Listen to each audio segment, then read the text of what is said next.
Ассаламу алейкум рахматуллахи ва баракатух. Мусулман журтчулугу, кыргызстандыктар, Кыргызстанда өмүр сүрүп жаткан бардык мусулман бир туугандар, Кудай Таалам саналуу калган орозо күнүндө, мына ушул акыркы түндөрүндө бул анык кадыр түн бар экендиги, ушундай берекеге, жакшылыкка толгон саналуу күндөрдө Кудайым элибизге, жерибизге, жалпы адамзатка жакшылыктарын жаадырып берген болсун. Бүгүнкү сиздер менен айтыла турган, козголо турган маселе, сиздерге айтыла турган маселе өтө зарыл маселе болмокчу. Эки нерсе болот. Ал эки нерсени биз ушул орозонун биринчи күнүнөн азыркы убакытка чейин үйрөнүп, иш жүзүн ашырып келе жаткан зарыл маселе.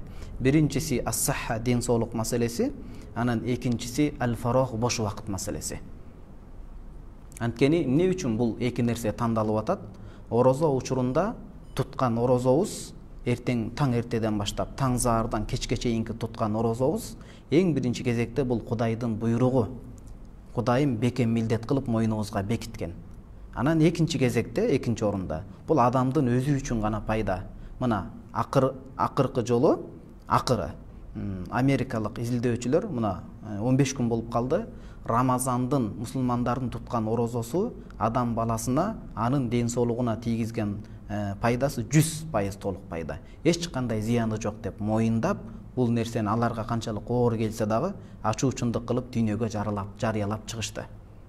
Эми алар жарыялап чыгышпаса деле Кудай Таалам бизге парыз кылгандайын ар бир буйругунда пайда бар экендигин билебиз. Ошол себептен ден соолук маселесин тандадык. Ооз ачкан учурда дагы курма менен колдон келсе, башка нерсе менен эмес. Суу менен ооз ачуу, анан барып намаз окуп келип, шам намазына, анан оокаттануу, тамак ашка отуруу бул ден соолукка мыкты камылга көргөндүк болот. Экинчи маселе боштук. Анткени орозодо ушунчалык убакыттын тактыгына, убакыттын маанилүүлүгүнө, убакыттын адам баласынын жашоодогу эң бир орчундуу орунду ээлегенине маани беребиз. Эртең менен азанчы адам жар салып, азанчы адамчы Аллаху акбар деп азан чакыраарда, ошентип баштаса, биз оозубузду бекитип, саарлыкты түгөтүп, акырына чыгарып токтотобуз. Күн баткан учурда Аллаху акбар деп айтканда оозубузду ачабыз. Ушундай убакытка кылдат маани берүү бар. Бул туурасында Имам Бухари ишенимдүү жолу менен алып келген хадисте Пайгамбарыбыз саллаллаху алейхи ва саллям мындай деп айтат: "Ни'матани магбунун фихима касирун минан нас." Адам баласына Кудай тараптан эки чоң неамат, жакшылык, сый берилген дейт. Тартуу берилген. Ал ушунчалык кадыр баркка ээ болгон бийик, өтө кымбат, наркы бийик неаматтар болот. Бирок тилекке каршы адам баласы ага маани бербей калат. Колдон чыкканда гана өкүнүп аттиңай деп калат дейт. Ал кандай эки неамат экен? Биринчиси ас-сахха, ден соолук, экинчиси бош убакыт.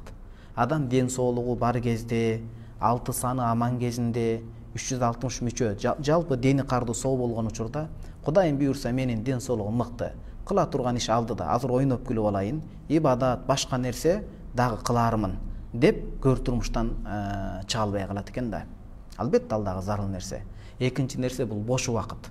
Бош убакыт болгондо шайтан адамдын бош убактысын уурдаганга аракет кылат да. Эртең кыл, кийин кыласың. Эми быйыл тута албай калсаң эч нерсе эмес, Кудай кечиримдүү. Кийинки жыл орозо тутасың. 5 маал окубай деле койсоң болот, 1 маал окуй берсең. Деген сыяктуу бош убакытты болор болбос жаман нерселер менен өткөрүүгө пайдасыз. Өзүнө деле, үй бүлөсүнө деле, ата мекенине, эли журтуна, жалпы адамзатына пайдасыз болгон нерселер менен толтуруп өткөрүүгө аракет кылат. Ошол себептен Рамазандын акыркы күндөрүндө биз үйрөнө турган эң чоң сабак ден соолукка мыкты камылга көрүү, анан бош убакытты пайдалуу нерсе менен өткөрүү бул өтө зарыл нерсе болуп эсептелет. Жалпы эле Кудай Таалам адам баласына берген жакшылыкты, неаматты, сый тартуусун колдон чыгарбай бекем кармап калуу үчүн 3 шарт бар экен. Бул 3 шартты Кудай Таалам бул ааламга бекитип койгон да. Бакыт кушу катары берилет экен. Эгерде 3 шарт табылса, ошол жакшылык колдо калат. Эгерде 3 шарт толук табылбаса, экөө табылса деле ал учуп кетет бакыт кушу сыяктуу. Ал кайсы 3 шарт экен десеңиз, биринчиси ошол Кудайым берген жакшылыкты барктап, кадырлап калуу.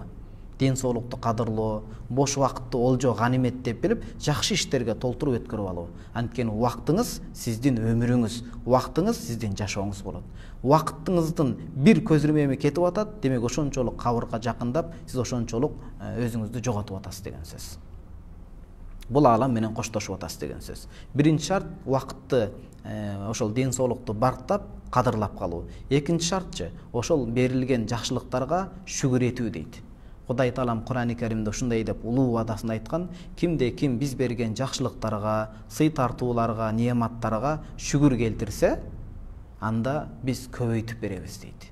Жакшылыкты каалабаган адам жок да, жакшылыкты, жыргал жашоону, эки дүйнөнүн бакытын толук бактылуу болуп жакшы өмүр кечиребиз десек, анда Кудай берген жакшылыктарга маани берип, шүгүр келтирүү бул аны кармап кала турган, балким көбөйтүп бере турган нерсе экен.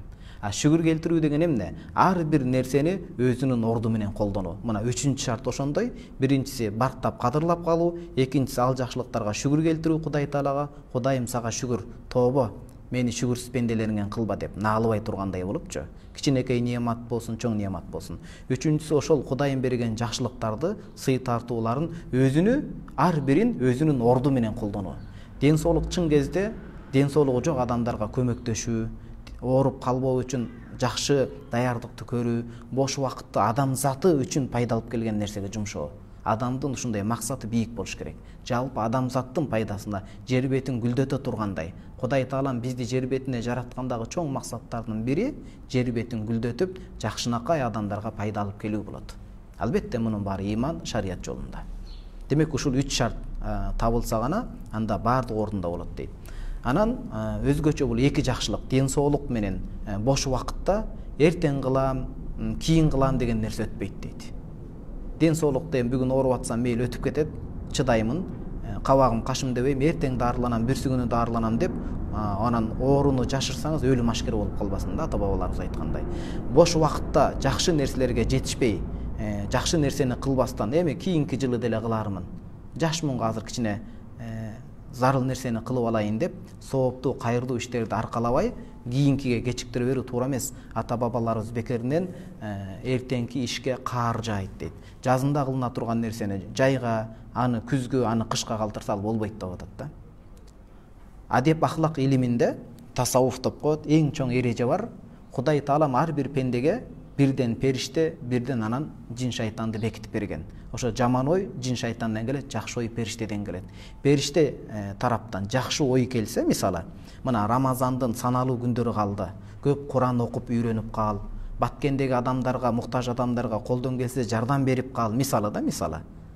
Акыретиңе мындай сооп иштеп кал деп жакшы ойлор келип атса, аны кечиктирбестен, эртеңки күнгө калтырбастан, эң биринчи мүмкүнчүлүк болгондо иш жүзөгө ашырып амал кылып калса, ал жакшылык кайталанып келип отурат дейт. Тескеринче биринчи келген ойду кечиктирип кийин кылам деп кетенчиктеп артка сүрүп койсо башка жака, андай ой, жакшы ой экинчи келбейт. Жакшы ой келбегенден кийин адам баласы жакшы ишти кылууга мүмкүнчүлүк таба албайт деген сөз. Кудайым тауфик, мүмкүнчүлүк, топук бербейт деген сөз. Ошол себептен келген жакшы ойду, жакшы үмүттү иш жүзүнөн ашырып калышыбыз керек.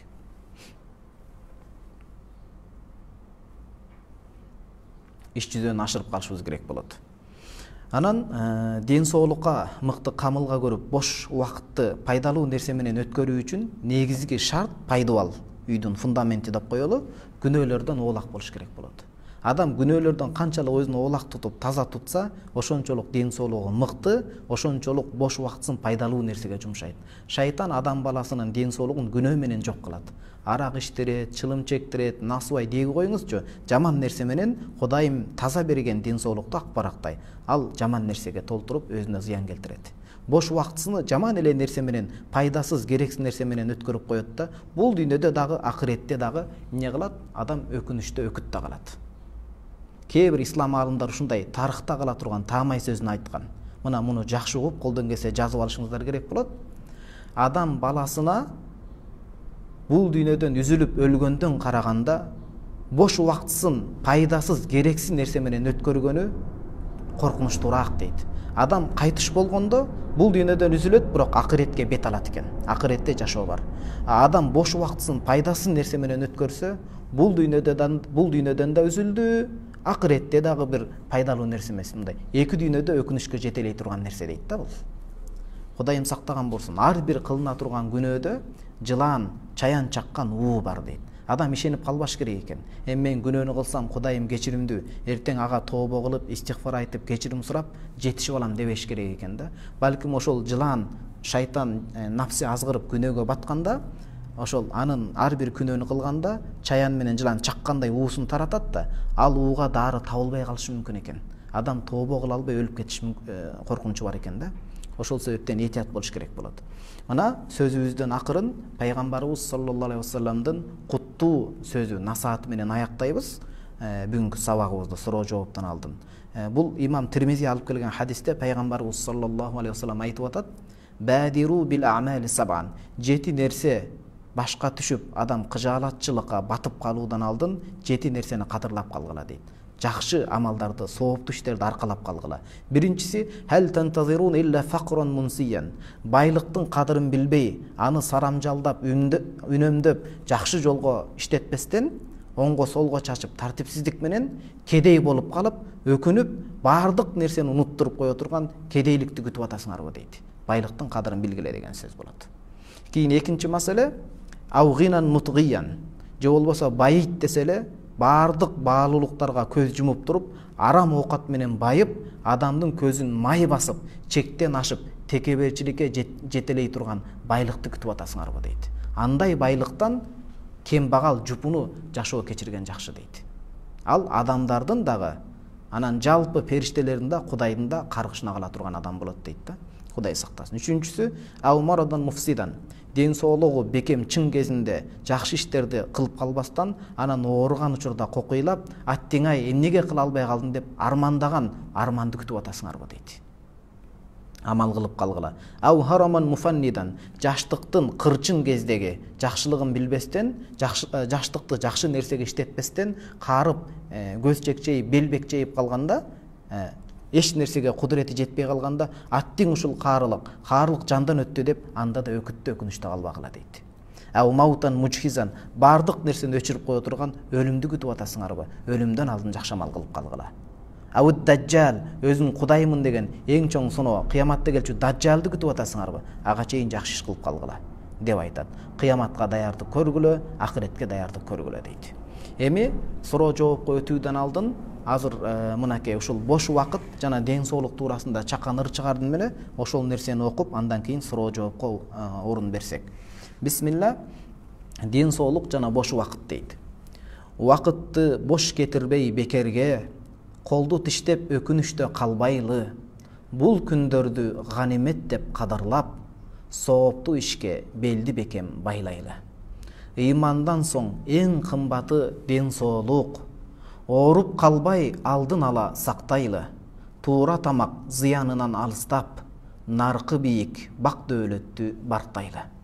Рамазандан сабак алып бул күндө, туруктуулук кайраттан эч кайтпайлы. Убакытты бошко сарптап зыянды жеп, ден соолуктан ажыроого шашпайлы. Куттуу айды узатып коштошкон соң, көнгөн адат арамга из баспайлы.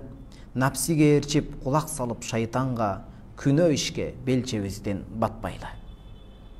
Анан ден соолук туурасында биз буга чейин көптөгөн эфирлерде ден соолукка кантип камылга көрөбүз, ал туурасында көп нерсени айттык. Ошол сабактарды камтыган мына чакан ыр чыгардым эле. Тамчыдан деңиз куралган, бабадан нуска уланган, дартыңа даба табасың, курма бал ыйык Курандан. Сактансаң зулум убалдан, жашооңо өмүр уланган, жан дүйнө балкып Курандан, ооруган жүрөк кубанган. Тез тамак дене уулаган, арамда шыпа турбаган, арактан өзүн тыйбаган, өз өмүрүн уурдаган. Ачкадан адам өлбөгөн, орозо пайда көздөгөн, ден соолугу чыңалып, эч жамандык көрбөгөн. Жин шайтандар турбаган, пайдалуу зат жок курмадан, пайдасы көп зыянсыз, кол жуубайт өзү мындайдан дейт. Демек курма, бал жана Куран-ы Каримге маани берсек, булар бизге толук шыпа болуп бермекчи. Эми бизге келген, эфирге келген суроолорго жооп берели. Кудай таалам эки дүйнө жакшылыгын берген болсун.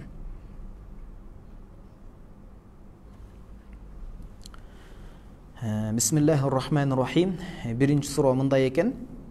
Ассаламу алейкум устаз дейт. Улуу ороз айында сиздин тилегиңизди берсин. Алла разы болсун сизден. Амин. Суроо. Мен үйдөн жука, чыттан ыштан кийип жүрөм. Үйдө кичинекей балдарым менен намазымды шым менен окуй берсем болобу дейт.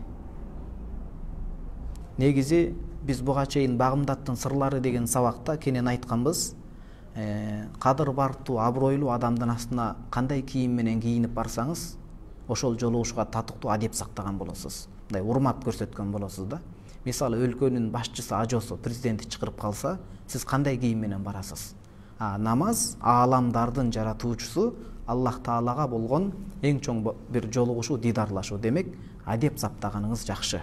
Адеп сактаганыңыз. Туура ауратыңыз жабылып турат, намазыңыз өтүшү мүмкүн, бирок сооп маселеси, Кудайга көрсөтүлө турган урмат, адеп каякта калды. Ошол себептен, эгер мүмкүнчүлүк болсо, толук кадимкидей эле шымдын үстүнөн жанагындай аял киши кийет го, кенен узун.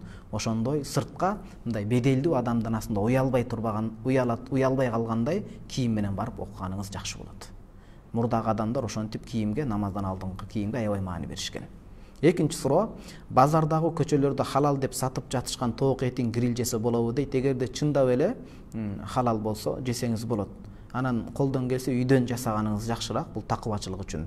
Бирок халал деп ишенип алып, мусулмандар сатып атса, алдап атса, сиз үчүн адал, ал үчүн арам болот.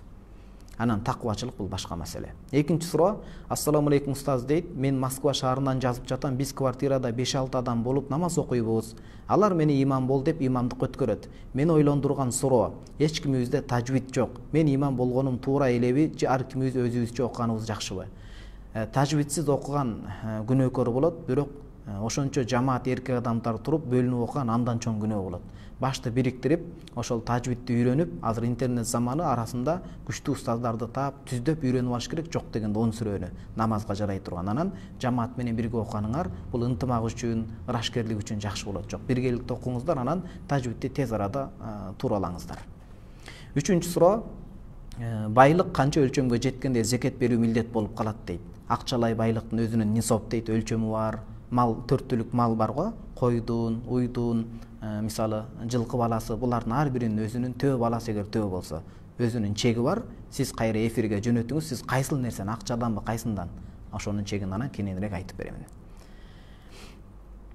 Төртүнчү суроо, ассаламу алейкум дейт. Орозодон 6 күн карызым бар. Айымдарга тиешелүү уруксат берилген себептер менен дейт. Түшүнүктүү. Айт күнүнөн кийин кармасам, мага Шаввал айынын 6 күнүн кармаган эсептелеби же карыздан эле кутулган боломунбу? Рахмат дейт. Кээ бир Шафии мазхабтагы, 3-чү мазхаб болот. Шафии мазхабтагы кээ бир алымдар эгерде айттан кийин 6 күн Шаввалды кошуп тутса, бир кылым орозо туткандай сооп дейт го. Ошондо карызын тутса деле бир ок менен 2 коен. Тактап айтканда, бир ниет менен эки ибадатты шериктеш кылып өтөгөн болот дейт. Кээ бир Шафии мазхабтын өкүлдөрү. Демек, жана убада кылынган соопту да алды, карыздан да кутулду дейт. Бирок Ханафи мазхабта ошол сөз туурараак болот. Көпчүлүк алымдар айтат, жок дейт биздин мазхабта. Ошо Кудайым өмүр берсин, ниет кылып, ошо Шаввалды биринчи тута берсин 6 күнүн. Анан артынан дароо карыздарын кутулууга аракет кылсын. Бирөөсү нафил, бирөөсү парыз болуп атат. Рамазандын казасы дагы парыз болот. Туурарак ушундай. 5-чи суроо, ассаламу алейкум, Марал FM радиосу дейт. Италия мамлекетинен сиздерге суроом бар эле. Суроо, намаз тууралуу болмокчу. Жамаат менен жолдошум экөөбүз намаз окуп атканда, аял киши күйөөсүнүн сол тарабында турабы, оң тарабына турабы, же аркасында турабы? Аял киши аркасында турат. Эркек болсо, эгер 2 адам болсо, имам, андан бөлөк 1 адам болсо, эркек адам. Же баласы болсо оң жагына турат. 2 эркек адам болсо, имам астыга чыгыш керек болот. Ал эми сиздин сураган сүрөттө сиз артта турасыз, кадимкидей эле. Анан күйөөңүз астыда турат. Анан күйөөңүз сизден ниет кылышы шарт. Анан сиз күйөөңүздөн ашыкча илимдүү болбошуңуз керек. Күйөөңүз мындай эптеп эле, бир аз эле намаздыкын билип, сиз илимдүүрөөк болсоңуз, анда өзүнчө окушуңузга туура келип калат. Кийинки суроо, 6-чы суроо экен. Ассаламу алейкум рахматуллахи ва баракатух дейт. Бизде бүгүн ооз бекитүү убактысы саат 3:54 экен. Биз ошол убакытта уйкудан туруп калдык. Анан саат 4:10го чейин тамак жедик. Эми суроо, бүгүн оозумду ачып салышым керекпи же уланта берсе болобу дейт. Негизи уланта бересиз, кандай болгон учурда дагы. Тамагынан суу кирип кетип, билбей унутуп калып жеп коюп, мындай кээ бир орозо бузула турган себептер бар го. Унутуп калып жеп коюу менен бузулбайт, бирок бигийин дагы жеп алса ачылды деп. Калган күнүн жебей өткөзөт орозонун урматы үчүн. Эми календар туура так коюлса, ошол календарда бекитилген убакытта азан, багымдаттын азаны айтылып атса, анда кийин жеп койгонуңуз үчүн бир күнгө бир күн каза тутуп бересиз, 60 күн эмес. Эгерде календар эрте коюлуп, сиз жеп бүткөндөн кийин багымдаттын азаны туура айтылынса, анда орозоңуз толук. Демек, багымдаттын убагы туура айтылындыбы, жокпу? Календар ошого туура келдиби, жокпу? Ошону такташыңыз керек болот. 7-нчи суроо. Ассаламу алейкум устаз. Бүгүн ооз бекитип жаткандан кийин түшүмдө чүркөп койдум. Өзүм сезип калдым. Эртең менен туруп жолдошумдан сурасам ачылып калды дегенинен бүгүн ачып салдым оозумду. Эми канча күн карыз болуп калдым? Бир күнгө бир күн. Сиз атайлаган жоксуз. Каффарат жана бир күнгө 60 күн тутуу бул атайлап толук күнөө кылганда. Сиз атайлаган жоксуз да. Оозуңуз ачылып калды деп ойлодуңуз, күйөөңүз айтып атат, анан ачтыңыз. Демек, бизде эреже бар. Ал каффарату тандариу бишубха. Каффарат 60 күндүк орозо, оор жаза. Чек күмөндөрү менен, кичине үзүр менен жокко чыгып кетет дейт. Билбей калганыңыз үзүр болуп эсептелет сиздики. Анан мындан кийин эсте болсун, мына кийинки орозо күндөрүндө, кийинки жылдын орозо күндөрүндө Кудайым жеткирсе, түшүркөп калуу менен орозо бузулбайт. Айша энебиз айтат, Аллах ал кишиден ыраазы болсун, пайгамбарыбыз саллаллаху алейхи вассалам мындай деп айтканын уккамын дейт. Бул хадисти имам Байхақи алып келет. Иннамал ифтару мимма дахал ва лейса мимма харач. Орозо ичке кирген нерсе бузат, сыртка чыккан нерсе бузбайт. Ал сыртка чыгып атпайбы? Ичке кайсыл жерден кирсе, шарият ошол жерди кирип бузат деп этибар алган жер. Ал ооз болот, мурун болот, анан кулак болот. Кулактан суу кирсе бузбайт, май кирсе бузат. Май анткени жылжып ичине кирип кетет экен. Ооз, мурун, кулак, анан баштан жара болуп, ошол мээге жете тургандай дары койсо, курсакка жара болуп, курсактан дары койсо, суюк болуп ичине кирип кете турган болсо, анан алды аркадан кирсе, ошондо бузат, чыккан нерсе бузбайт. Бир эле нерсе бузат. Оозун толуп кусуп кайра кайтарып ийсе, же атайлап кусуп кайра кайтарып ийсе гана. Башка учурда чыккан нерсе бузбайт. Сиз бир күнгө бир күн кармап бересиз.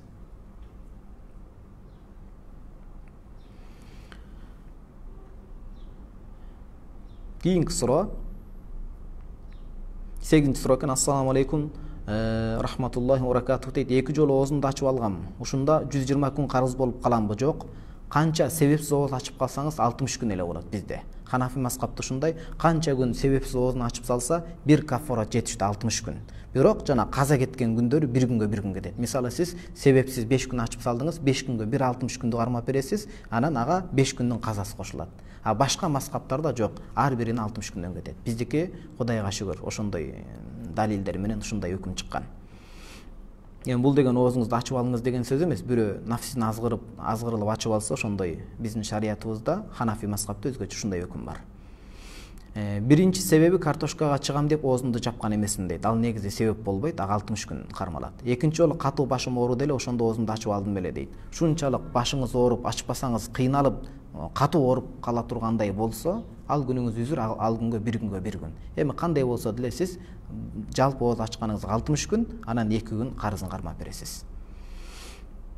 Кийинки суроо, 9-нчы суроо. Ассаламу алейкум рахматуллахи ва баракатуху. Устаз, сизден Аллах ыраазы болсун, суроом бар эле дейт. Биринчи, коштошуу, таравих, тасбих, аль-видо деген азыр айтып баштаса болобу же Рамазан бүтүшүнө 3 күн калганда айтылабы? Ушул убакыттан баштап айтылсын деген милдеттүү сөз жок. Ар бир жер үрп адатына жараша. Рамазанды көбүнесе 10 күндөн 3 бөлүккө бөлүнөт го. Анан акыркысы мындай ай, мындай күн, ортончу бөлүк 10 күн, мындай күн деп.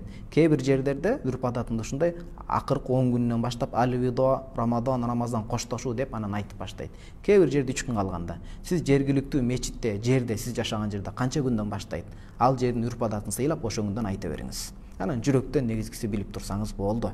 Ошол нерсеге кыжаалат болуп. Экинчи суроом дейт. Жатаарда бир сүрө дубаларды айтабыз го. Ошону жаткан абалда айтсак болобу же сөзсүз отуруп айтып анан жатыш керекпи?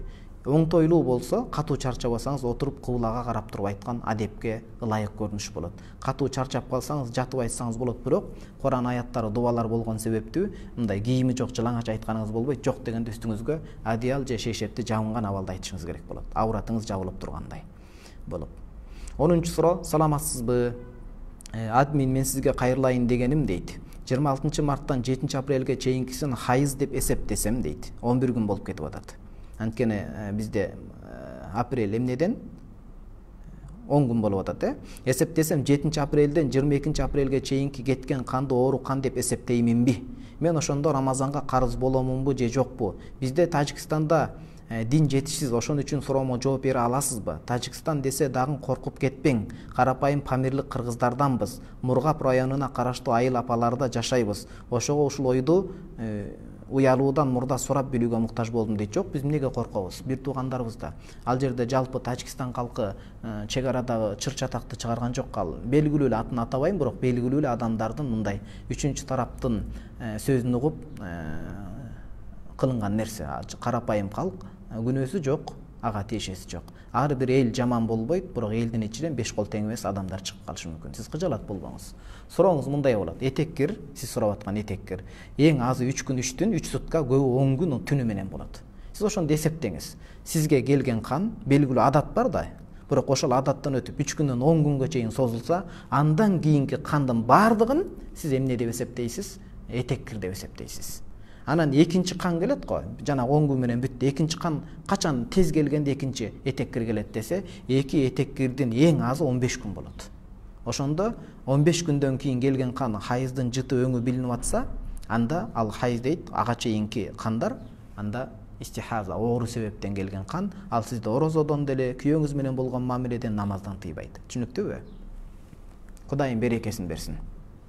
Кийинки суроо, 11-ci суроо. Пасха боёлгон жумуртка жеп койсо болобу? Иштеген жумушума клиенттер алып келишиптир, мен жеп койдум эле, азыр өтө ыңгайсыз болуп жатам дейт. Эми жеп коюпсуз, бир нерсе деп айта албайсыз. Астагфирулла деп ажаатканага барганда ыңгайсыз болсоңуз, зыяны тийбейт, Кудайым буйрса. Кийин жебеңге аракет кылыңыз. Билбейсиз эмне окутуп койду, кандай кылып койду, бирок жеп коюпсуз, эми Кудайым аш кылсын. 12-ci суроо. Ассаламу алейкум Калысбек ажы дейт. Рамазан айыңыз куттуу болсун. Сизден сурайын дегеним, биз аял кишилер орозо ичи айыз көргөн күндөрүбүздү орозодон кийин кармап беребиз болобу? Бир күнгө бир күн кармап беребиз. Этеккир келгенде канча күн өтсө, мисалы 3 күндөн 10 күнгө чейин көбүнчө кыргыздын аял заты 7 күндөй көрөт да, көбүн эсе. 7 күн же 10 күн дейли, ошол 10 күндө өткөн намаздарды каза кылбайт. Бул хадис бар. Экинчиден намаз көп. Ал эми орозо жылына бир айда бир келген себептен анын казалары өтөлөт. Бир күнгө бир күн эле. Удама өтөсөңүз дагы болот, бирок милдет эмес. Бөлүп өтөсөңүз дагы болот. Эртерээк өтөгөнүңүз жакшыраак эми. Кийин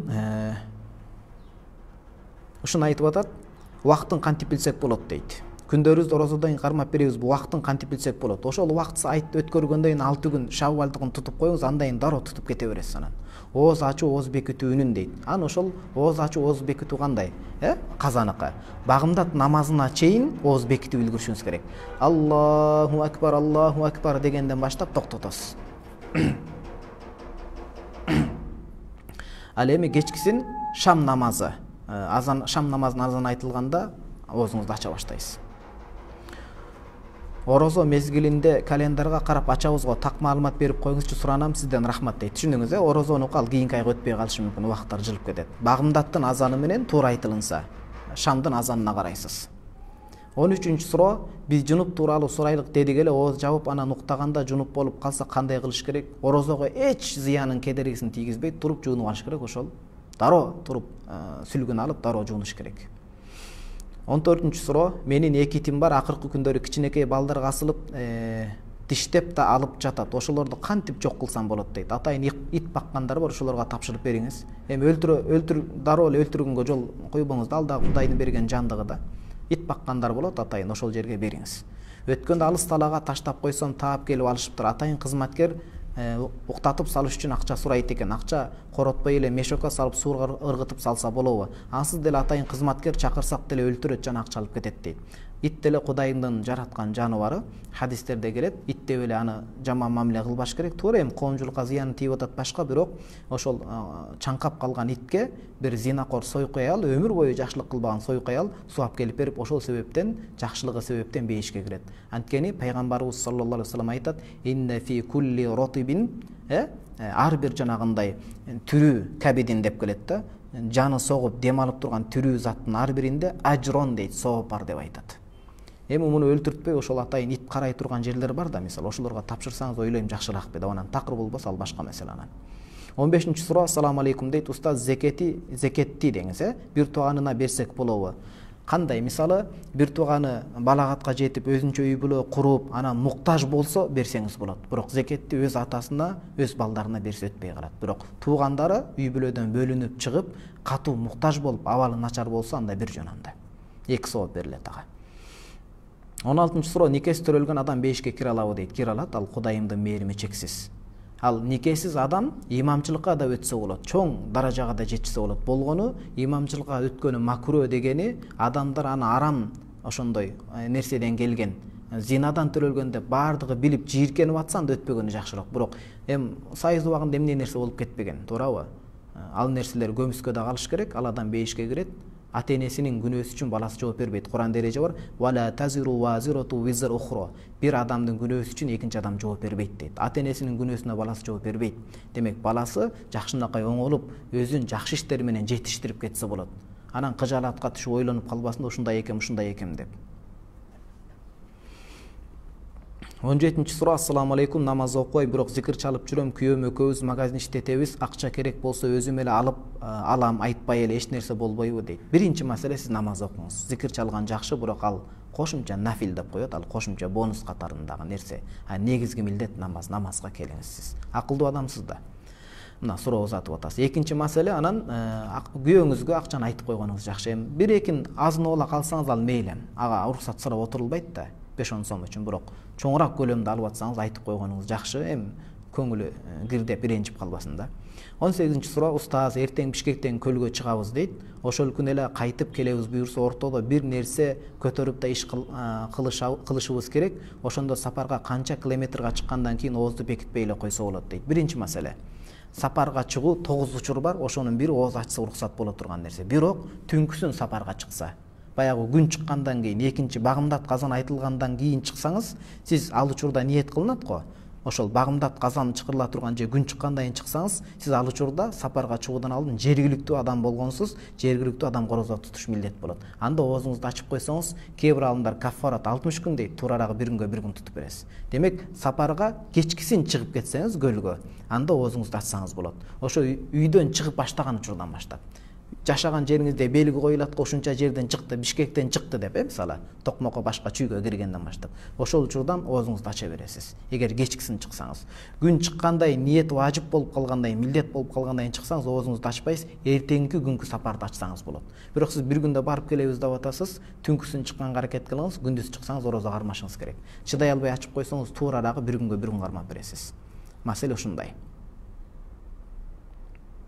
Анан Кыргызстанда муфтиятта 120 километр дедибиз сапарды, же 90 километр деди, ошончолук жолго чыксаңыз да, бирок анчалык өлчөмдө өтүш шарт эмес. Түнкүсүн чыксаңыз, ошол өзүңүздүн жериңизден үзүлгөндөн баштап эле ниет кыла бересиз.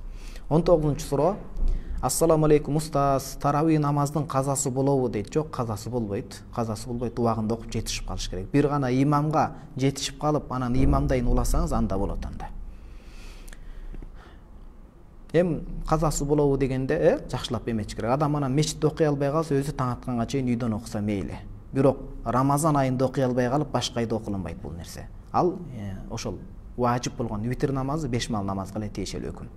20-суроо, ассаламу алейкум устаз, мен Москвада ресторанда иштейм, бизде тамактарды тараза менен өлчөп жасайбыз, ар бирин адам көп учурда өлчөбөй эле жасап беребиз, кээде аз, кээде көп берип коебуз. Ошол таразадан алдагандай болбойбузбу? Рахмат, сизден Аллах ыраазы болсун дейт. Тактап коюш керек, такыбачылыкка туура эмес келген нерсе. Бирок сиздер көп иштеп көз өлчөм билинип калса, жалпы жондан адам бир нерсеге чебер болуп калат го. Ошондой чебер болуп, бир өлчөмгө колуңуздар көнүп калса, бир жөн. Анан аябай эле айырма боло тургандай болуп калса, анда ага кошумча кылып беркелерге айтыш керек, кошумча бир нерсесин коюп бериш керек, ошону толтура тургандай. Болбосо акчасында шек күмөн болуп калат. 21-суроо, устаз, Россияда иштейбиз, ишке байланыштуу багымдат намазын кирген убагында эле окуп жатып алабыз, ушул кылганыбыз туурабы? Айла жок, неше туура. Эң негизгиси Кудайга шүгүр, намазды окуп атасыздар да. Ооба, жумушка бара турган болсоңуз эс алышыңыз керек, анткени уктабай барып алып, бирөөлөрдүн өмүрүнө коркунуч кылбашыңыз керек. Ал багымдатты окуп уктабай башка нерсе, ал ошондой мүмкүнчүлүгү болгон адамдарга айтылган сөз. 22-суроо, менин боюмда болбой жатат, дуа кылып коесузбу жана кандай дуа кылышым керек өзүм дейт. Кадыр түн, мына, өзү кадыр түн туурасында кече Насаат медиада сабак кылдык. Кудайым буйрса, бүгүн же эртең сабак чыгып калышы толук ыктымал. 46-дан ашык сөз бар талаш тартыш. Мына бул вакыт деп ойлоп караганда, калган түндүн так күндөр эле эмес, 25, 27, 29 эмес, ар бир күнүн колдон келсе кадыр түн деп тозгонго аракет кылыңыз. Анан кадыр түндө дуа кылыңыз. Көктөн асмандар эшиги ачылып, периштелер түшүп, "Омин" деп дуа кылат. Периште "Омин" десе ал түз кабыл болот. Өзүңүз сураныңыз Кудай Тааладан. Биз дагы дуа кылабыз. Кудайым эли жерге кызмат кылган, ак батаңызды алган уул кыздардан насип этсин. Анан кандай дуа кылабыз? Эртең менен кечинде курсагыңызды кармайсыз да, "Я Мусаввир, я Халик, я Бари", о жаратуучу Алла, о жаратуучу Алла деп арабчасын билбесеңиз дем сала бериңиз. Фатиханы окуңуз, анан Ясин, Раат сүрөлөрүн окуңуз. Бул эми алымдардын тажрыйбасынан өткөн. Бирөөлөргө жакпашы мүмкүн, Куранда, хадисте келдиби деп, бирок тажрыйбадан өткөн амалыбыз.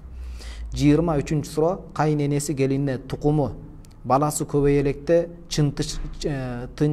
тынчытыш керек муну.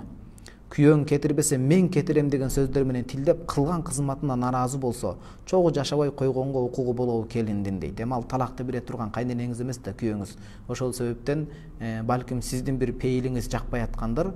Эми кемчиликсиз инсан болбойт. Күйөөңүз менен ынтымакта болуп, кайненеңиздин эптеп көңүлүн тапканга аракет кылыңыз.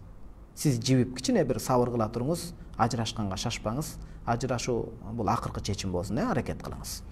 24-суроо менден сунуш дейт. Ар бир жыл айт орозо майрамы болот. Ошол орозо майрамда орозону бүттү деп бишкек чогулуп намаз окушат. Ошол окуурда алдын ала же намаз убагы окулуп бүткөн соң ар бир жаран 10 сомдон берсе да бир адамга туруктуу үй салынып калат экен.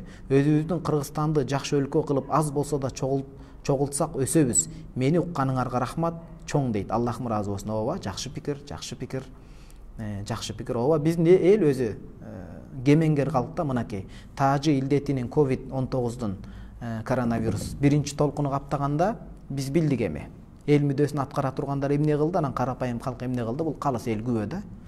Ошондо карапайым калк өздөрү эле уюштуруп койду, Кудайга шүгүр. Мына Баткен чек арасында дагы карапайым калк уюштуруп, азыр жардамдарын жеткирип атат. Болгону бул жардамдарды өз ээлерине жебей жеткириш керек. Кудайдын аманат. Экинчи, бул нерседен хайп кармабаш керек. Рия кылбаш керек да. Мен эметип атам деп ашыкча рия кылбаш керек. Бирок башка бирөөлөр көрсүн деген максатта видео тартып сүйлөсө бир жөн, бирок ашыкча хайп кылып бул нерседен соңунан куржалак калбаш керек. Биздин кыргыз калк ошондой калк, көрдүңүзбү? Ошондой калк. 25-суроо. Менин жолдошум орозо кармайт, бирок орозо кармап жүрүп да көп сөгүнөт. Ошол карманган орозосу кабыл болобу дейт. Бир Кудайга маалым. Азирети пайгамбарыбыз саллаллаху алейхи вассалам айтат, ишенимдүү хадис, бул Муслимде келген. Кандай деп айтат? Мәлләм яда кауля зур дейт. Ким жалган айтканды таштабаса, вал амала бихи, жүргөн жери жалгандан, караандай калпты айта берсе каратып туруп деле. Вал жахл, надандыкты ушундай сөгүнүп сагынганды таштабаса, анда фалайса лиллахи хажатун ан яда таамаха ва шарабаху.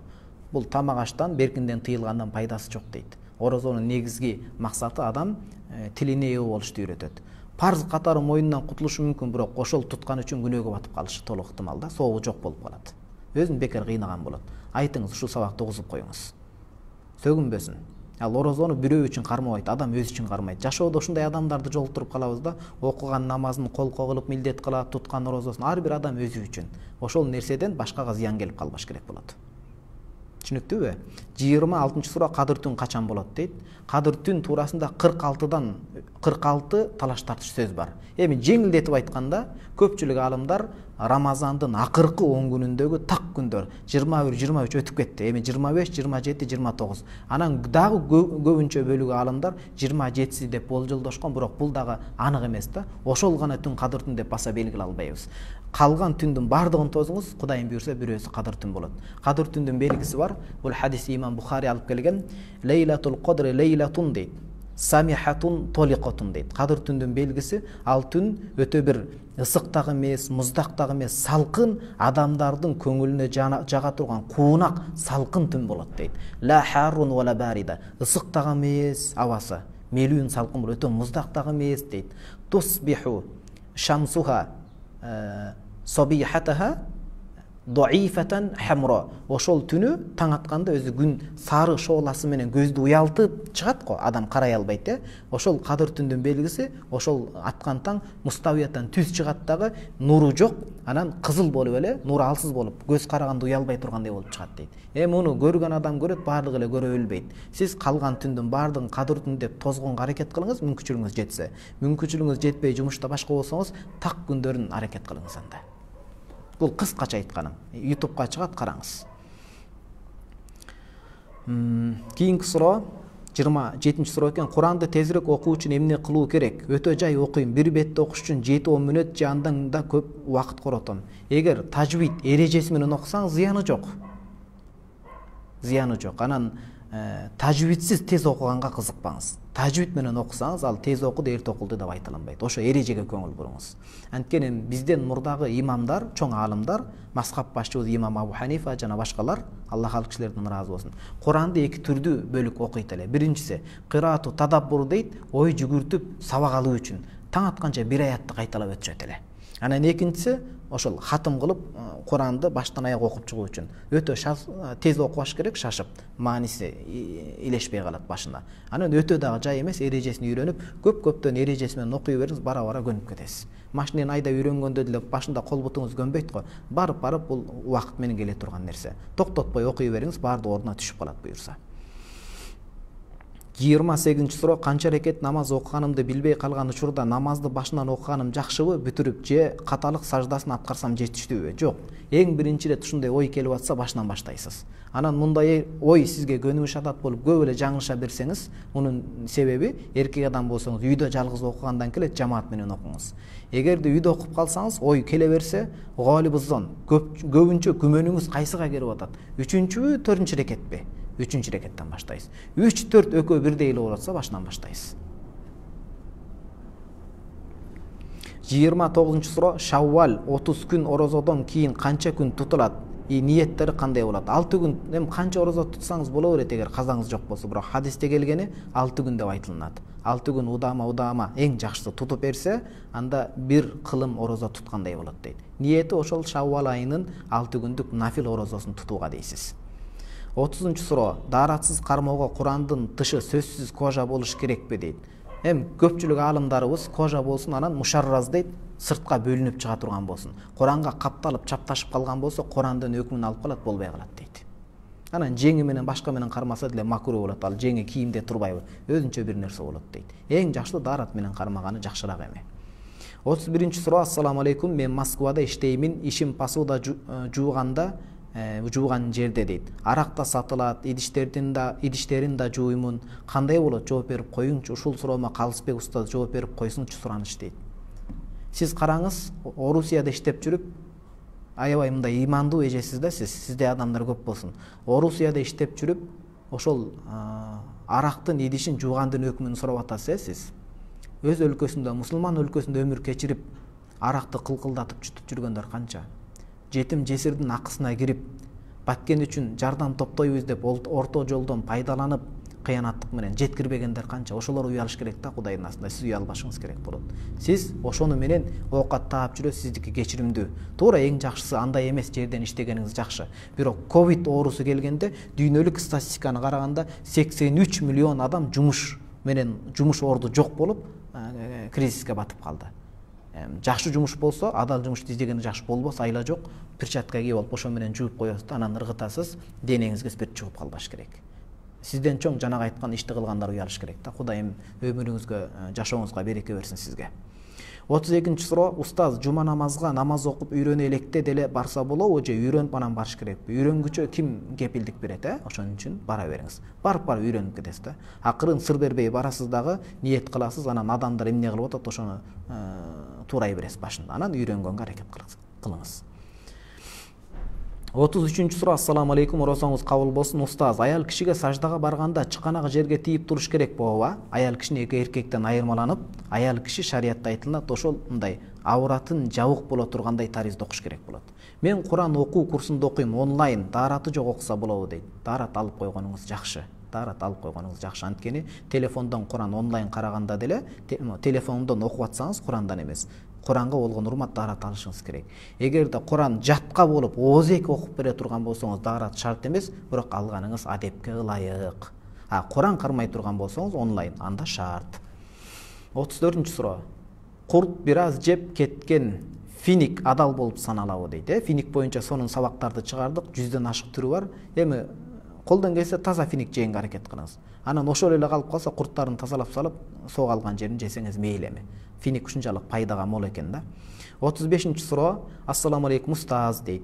Мен Москвадамын, ата-энем акча сал, ооз ачар кылалы дейт. Ошону оюмда садака же зекет деп берсем кандай болот? Рахмат чоң дейт. Ата-энеге садака дагы зекет да берилбейт. Ата-энеге жакшылык, ихсан деп берип кое бериңиз. Ата-энени эле кубантсаңыз сиз бейиштик болосуз. Чоң башка бирөөгө берген зекеттен да чоң сооп аласыз. Анан чындап байлыгыңыз ашып атса, анан башка жолу менен зекетти да чыгарыңыз. 36-нчы суроо. Ассаламу алейкум, аял кишинин алдынан газ чыкса даарат бузулабы дейт. Мындай маселе ошо Хидая башка китептерде келет, талаш тартыш. Кээ бирлер алдынан чыгып аткан үчүн бузулбайт дейт, кээ бирөө бузулат дейт. Туурарагы этият үчүн ибадатта сактаныш керек. Бузулат деп айтканыңыз туура болот. Алымдар ошентип айтат да. Этияттыкты карманып бузулат деп даарат алыш керек болот. 37-нчы суроо. Таятам инсульт болгонуна 3 жыл болуп калды. Аны тайенем карайт. Анан намаз окуң десем, мен кайсы убакта дааратым бар экенин билбей калам дейт.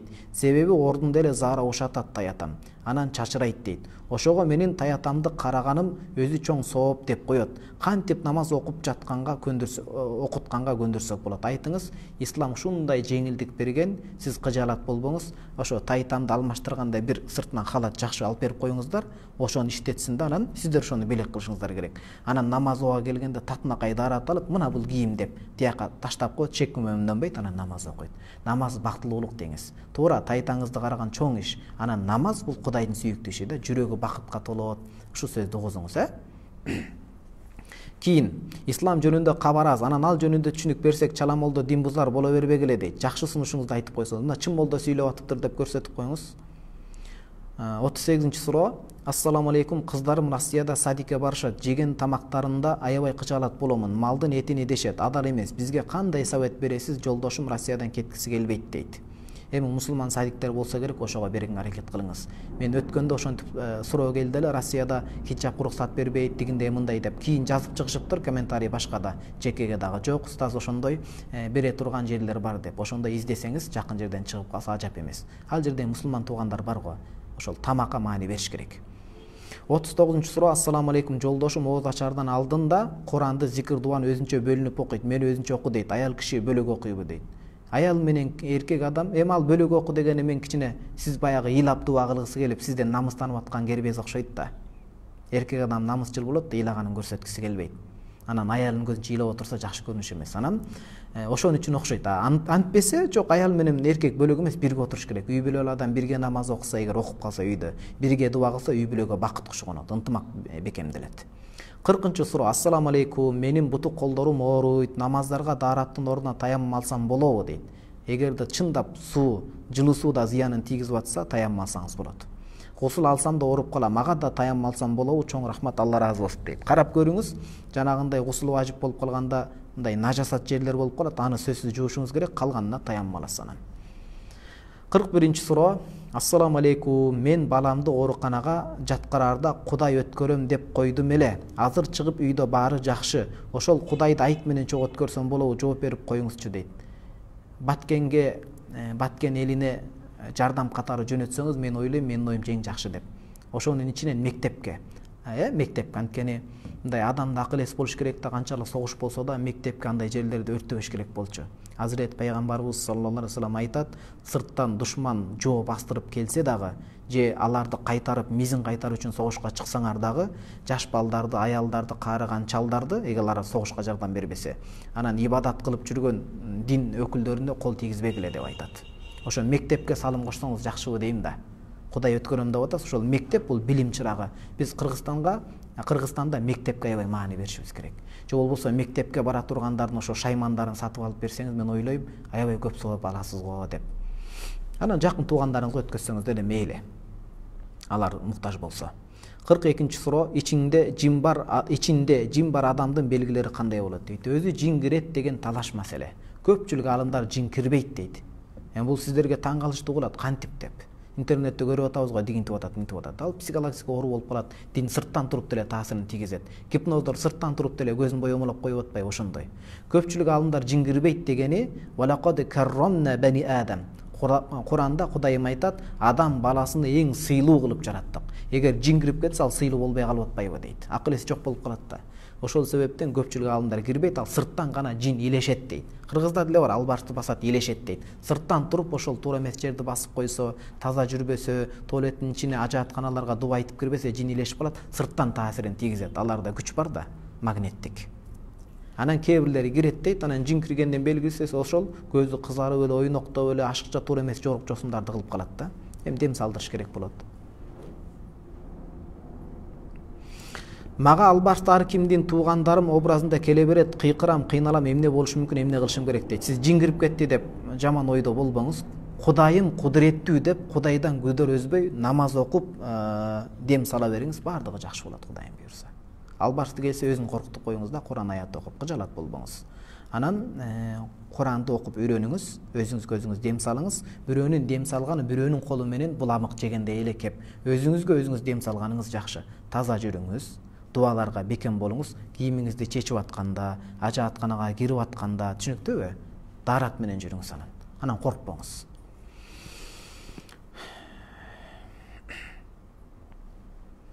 Кырк үчүнчү суроо. Ассаламу алейкум, кандайсыздар устаз? Ата-энеңе, бир туугандарыңа деле айтпай нике кыйып алса болобу, ошого жооп берсеңиз дейт. Ата-энеңиз ушундай сизге маани берип, көптү үмүт этип чоңойтсо, анан сиздин шүгүрүңүз ушундай болобу? Ханафи мазхабта ата-эненики шарт эмес дегени менен азыркы заманда шарт эле болуп калды. Ата-энеңизге кабар бериңиз. Сиз дагы үйлөнө турган кыз дагы кабар бербесе, сиз дагы аны жеңил пайдаланып таштап коесуз, ал дагы сизге мындай кыялдарын көрсөтүп коюшу мүмкүн. Улуу адамдардын батасы бул никеге күч кубат берет. Көп ойлойт, алар уруксат бербейт деп. Көңүлүн таап, сиздер жакшы көрөт, уруксат ак батасы менен өмүр кечирип баштасаңыздар, никеңиздер узак болот. Ал убактылуу эле жыргалчылык эмес, ар жагын ойлош керек болот да. Ата-энеңиздердин батасын алыңыздар.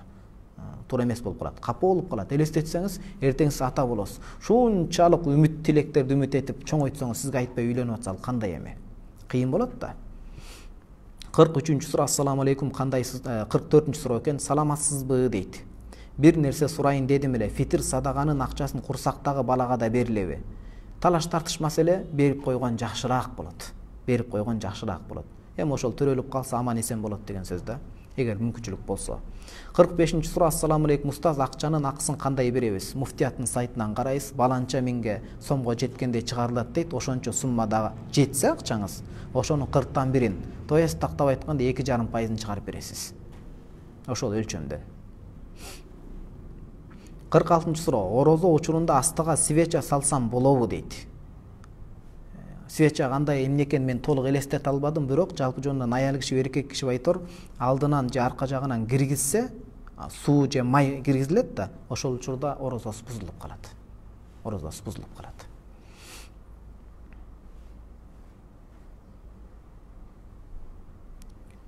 Кийинки 47-чи суроо. Ассаламу алейкум, Корея улутундагы аялдын бир буюму менде калып калган. Азыр аны кайсы жакта жашаганын билбейм, эмне кылсам болот?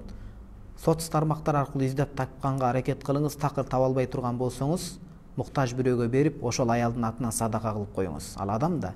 Анан өзүңүз муктаж болсоңуз, такыр таба албай калса бир жөн. Анан таап калсаңыз өзүн буюмдун, эгер иштелип кеткен болсо акчасын кайтарып бересиз. 48-чи суроо. Устаз, дуа кылганда кандай абалда кылыш керек? Алаканды жайып асманды караппы? Угушум боюнча асманды караса Аллахты тике караган болуп туура эмес дешет. Эми Кудайым асманда эмес, асманга караганыбыз ал жерде береке түшкөндүгү үчүн гана. Кыбланы карайбыз, ал жерге карагыла деген үчүн. Асманда периштелер жашайт ошон үчүн. Же алаканды жайып ылдыйды караппы? Туурасы кандай болот? Дуанын адеби эми кээде ошентип асманды караган дуалар болуп калат, бирок мындай адепти сактап, алаканды жайып, кенен кылып, алаканды жайып ошол жерди карап, же болбосо ошондой ойлонуп дуа кылса, анда жакшыраак. Анан асманды бир-эки карап койсо зыяны тийбейт. Эми бул бардыгы адепке келип такалат да. 48-чи суроо. Устаз, дуа кылганда муну окудук. 49-чу суроо. Саламатсызбы? Менин балам кулагы жакшы укпайт, сүрөдө жаттай албайт. Мен үйрөтө албаймын. Кыяматта ушуга да жооп беремби дейт. Кудайым шифасын берсин, дарылатыңыз. Атайын кулагы укпаса, көз менен көрүп жаттай турган методдору чыккан да, ошо көз менен көрүп жаттай тургандай кылыңыз. көз менен көрүп жаттай тургандай кылсын. Анан дуа кылыңыз. Кудайым иншалла эки дүйнө бактын берсин. Сиздин ушул аракетиңиздин өзү үчүн чоң сооп жазылат. 50-нчы суроо. Саламатсызбы дейт. Мен ковид боюнча мобильный бригадада 28 күн иштеп орозо кармабай калдым. Анткени жумуш оор. Вызовторго барабыз. Жөө 5-8 этаждарга чыгабыз. Ошондо мен орозону карыз болуп кайра кармашым керек. Ооба, карыз болуп кармашыңыз керек болот. Карыз болуп кармашыңыз керек болот. Ишиңиз аябай мактоого татыктуу иш экен. Кудайым ниетиңизди туура кылсын, эки дүйнө жакшылык берсин. Ошол үй бүлөңүз оорубасын. Кудайым кабыл кылсын, бирок карызды кармап бериңиз, сөзсүз. Бир ошо мүмкүнчүлүк тапкан убакыттан баштап кармоого аракет кылыңыз. Ошону менен бизге келген суроолор келип бүткөн экен. Эми элибизге, жерибизге дуа кылалы. Сиздер Кыргызстанда ооз ачсаңыздар керек. Бизге дагы канча? Бизге дагы бир 2 сааттай, 1,5 сааттай убакыт бар экен. Биз дагы дуа кылабыз ооз ачаарда. О мен жараткан жалгызым Алла Таала ошол дүйнө жүзүндө тынчтык өкүм сүрсүн. Туура түшүнүү. Кудайым өзүңдүн акыйкат диниң болгон исламды, иманды туура түшүнүп, жок дегенде ага кас душман болбой, ага жаман мындай кара нерселерин жуктурбай, ынсап берөгөр дүйнө жүзүндөгү адамдарга, иман берөгөр. Алардын ичинде жалпы мусулман журтчулугуна, коомуна, алардын ичинде өзгөчө өзүбүздүн кичи мекенибиз, бейиштин бир тилкеми болгон кыргызстандыктарга, Кыргызстан элине, анда күн кечирип жашкан бардык инсандарга эки дүйнө бактын берөгөр жараткан Алла. Оор абалда үй бүлөсүнөн ажырап калган адамдардын жүрөгүнө тынчтык, сакина берөгөр. О жараткан Алла, илимге, билимге, иманга, ынсапка, сен жакшы көргөн улуу мүнөздөргө аргашып жашоого, жетишип жашоого насип кыл. Ооругандарга шыпа бер, дуа үмүт кылгандарга дуасын кабыл кыл. Аллахым, мына үй бүлөбүзгө береке бер. Кыздарыбызга, балдарыбызга, ата-энебиздерге, урук туугандарга, санаалаштарыбызга жакшылык берегөр. Аллахым, ата-энебиз бизди кандай мээримге бөлөп жашаса, акыретте аларды жана бул дүйнөдө каарыганда мээрим менен жооп кайтарууну насип кыла көр. Кудайым бактысыз кылба, орозобузду кабыл кыл, жакшылык бер. Амин.